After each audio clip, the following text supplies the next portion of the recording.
Ancient Greek Lukianos spoke about the net with black holes and dynamic fields beyond Earth's moon.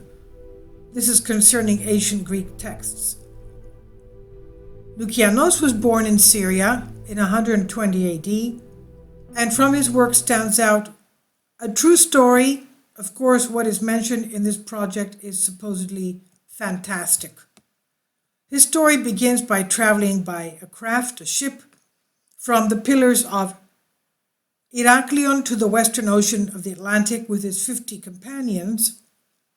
First, they arrived on an island where they explored it and found a bronze column with half-extinguished Greek letters which said, Dionysius and Hercules have arrived here.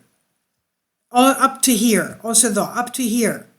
Although we now know that our ancient ancestors traveled to America, this island must have been close to the Bermuda Triangle, where even today ships and planes are lost from time to time, because after they left, it could no longer be seen.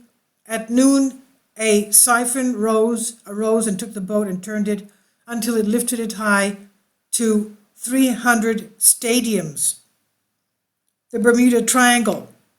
Lukianos mentions that the ship was brought by the siphon to the moon, which is inhabited. Okay, a siphon, he uses the word siphon. What is this siphon? Although today the moon has been described by experts as a dead planet, here there's a striking coincidence. Kindly support my Patreon account since YouTube has again demonetized my YouTube channel. The daily posts are 5 videos daily, and they are totally different from what I have on my YouTube channel. Thank you so much for your support and that you find all my content so interesting. You'll find the Patreon account details in the description box below.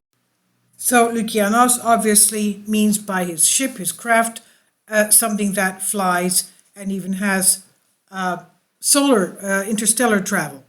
So the striking coincidence is that the U.S. National Oceanic and Atmospheric Administration, NOAA, when it once placed satellites in polar orbit at an altitude of 800 miles, often operated only when they were above the Bermuda or Devil's Triangle. The Devil's Triangle is nothing more than a hole in the North Pole, and this hole at the North Pole, sometimes considered a black hole, sometimes a gateway to the outside world, has a dynamic field from which one of the 3 celestial channels begins. On the moon, then, Lukianos was received by the King of the Moon, where he also took part in battles against the inhabitants of the sun. Now, this is all according to ancient Greek texts. According to the translation here, in this battle, this conflict, they also used underground dwellers who were people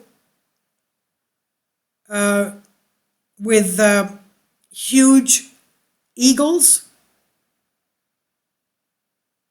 and also something called Nephelo Kendavri, which were people together with, they were actually a hybrid, like a hybrid being, chimera type of being that were centaurs together with flying, and also had wings like flying horses. So they were a chimera of humans, flying horses, like centaurs that were flying. So these were supposedly underground beings. In these places, people wore glasses and kept them until they were needed again. Now, in the palace, there was a not so deep well where inside it had a large mirror. If one went down there, one could hear the conversations on Earth and see all the states of Earth. These references of Lukianos today correspond perfectly with the technology of space and beyond, from the enigmatic photographs with the strange constructions of the moon and many other planets. We conclude that the moon was first a space station where ancient Greeks were able to travel, according to the texts, at the time when their travels were based on a global geodetic system directly connected to the megaliths and the pyramids. Lukianos explains the most striking thing, that in order to travel beyond the moon, he ordered the large spiders that lived there to weave the airspace between the moons and Venus. And here he means the net, which many researchers recognize with black holes and dynamic fields that exist beyond the moon. So interesting. I've translated this for you from a Greek article. This is according to ancient texts concerning what Lukianos wrote concerning his works from 120 AD. Please leave your comments and thank you for your support.